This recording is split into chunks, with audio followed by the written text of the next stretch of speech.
Hello nshuti bavandimwe abakunzi y'umusamariya noneho hagiye gushya murabona ko hano hari imiteguro iteye ubwoba cyane hagiye kubaho kurya no kunywa beze bite ni fresh ntari nkuko mubibona rero hano turi kumwe n'abamutumirwa wacu muramubona kandi nyine aratwibwira ndabibwira izina ni ryarindi ongerejwe ntagaba ntabwo turi kumvikana izina ni ryarindi ni Chachi nk'ibisanzwe yego naitwa Chachi ni Chachi wewe ni Chachi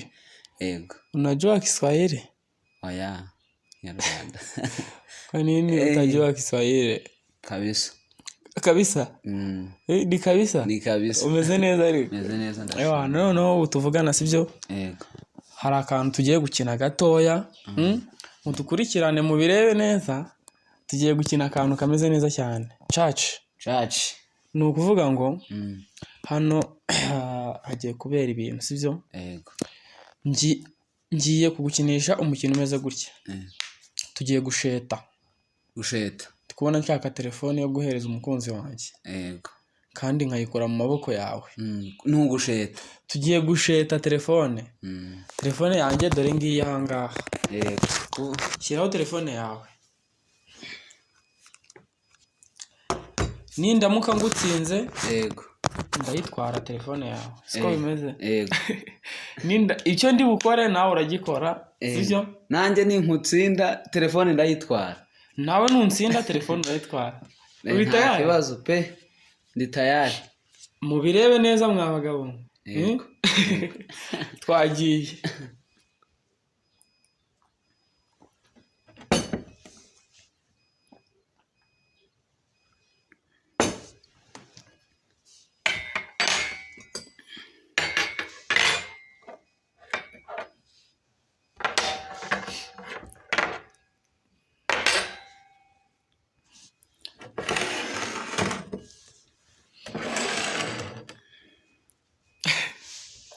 uri tayari ndi tayari uri tayari kuntsinda ndi tayari ndagutsinda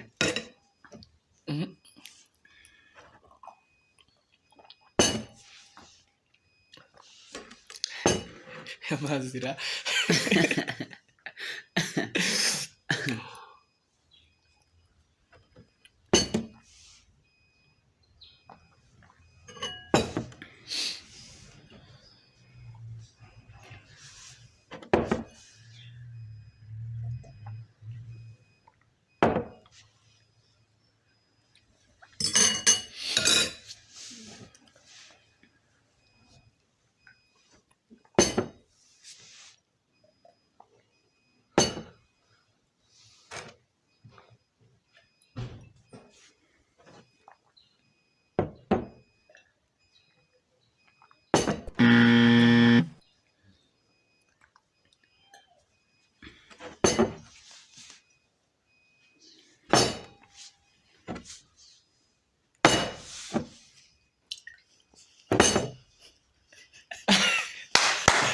tayari telefone yanjye nkaba ndayitsinda